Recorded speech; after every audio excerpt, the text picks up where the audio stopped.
Hello అండి అందరికీ. రీసెంట్గా మన దేశ ప్రధానమంత్రి నరేంద్ర మోడీ గారు ఇజ్రాయెల్కి వ్యతిరేకంగా ఒక కీలక నిర్ణయం తీసుకున్నారు. ఇప్పటివరకు కూడా మన భారత ప్రభుత్వం ఇజ్రాయెల్ ఏ చర్య చేసినా కానీ దాన్ని ఖండించలేదు, అలా అని చెప్పేసి అంగీకరించలేదు అనమాట. ఏదో న్యూట్రల్గా ఉంటూ వస్తున్నాం.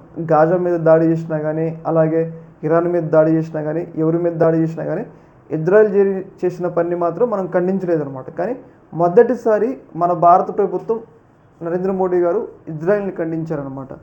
ఎందుకు అంటే రీసెంట్గా ఖతార్ రాజధాని దోహా మీద ఇజ్రాయెల్ దాడి చేసింది. ఇలా దాడి చేయడం అనేది ఖతార్ సార్వభౌమాన్ని ఉల్లంఘించింది కాబట్టి ఇజ్రాయెల్ చేసిన ఈ ఏకపక్ష చర్యని ఖండిస్తున్నామన్నట్లుగా నరేంద్ర మోడీ గారు ఒక పోస్ట్ ఎత్తి పెట్టడం జరిగింది.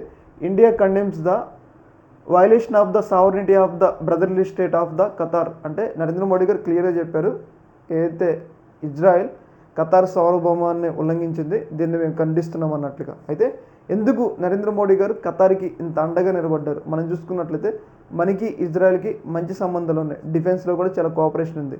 అలాంటి ఇజ్రాయెల్ని ఎందుకు మన భారతదేశం ఖండించింది అంటే మనకి ఇజ్రాయెల్తో ఎంత సంబంధాలు ఉన్నాయో ఖతార్తో కూడా అంతకు మించి సంబంధాలు ఎక్కువ ఉన్నాయి అనమాట. మనం చూసుకున్నట్లయితే ఖతార్ మనకి చాలా రకాలుగా హెల్ప్ చేసింది. ఎలా అంటే మన గూఢచారులు ఖతార్లో ఉరిశిక్షపడి ఉంటే మన భారత ప్రభుత్వం మాట్లాడితే అక్కడ వాళ్ళని విడిచిపెట్టారనమాట. అంటే మన భారత ప్రభుత్వానికి ఖతార్ రాజు అంత ఇంపార్టెన్స్ ఇచ్చిండు. అలాగే మనకి కొంచెం తక్కువ ధరకి ఎల్ఎన్జి, ఏదైతే మనం వాడే ఎల్ఎన్జి ఉంటుంది కదా గ్యాస్, ఆ గ్యాస్ కూడా మనకి ఖతార్ నుంచి సరఫరా అవుతుంది. అలాగే మన భారతదేశానికి సంబంధించిన వ్యక్తులు అక్కడ పనిచేస్తున్నారు, అక్కడ నుంచి మనకి రెమిటెన్స్ వస్తున్నాయి. అంటే అన్ని విధాలుగా కూడా మనకి ఖతార్ చాలా హెల్ప్గా ఉందన్నమాట.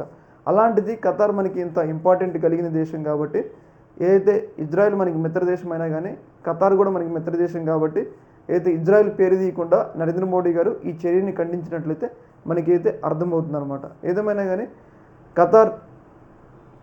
ఖతార్కి మనం మద్దతు తెలియజేసినట్లయితే మనకైతే అర్థమవుతుంది. ఈ యొక్క అంశంలో మీ యొక్క అభిప్రాయాన్ని కూడా కామెంట్ సెక్షన్లో తెలియజేయండి. ఓకే, మరి థ్యాంక్ యూ.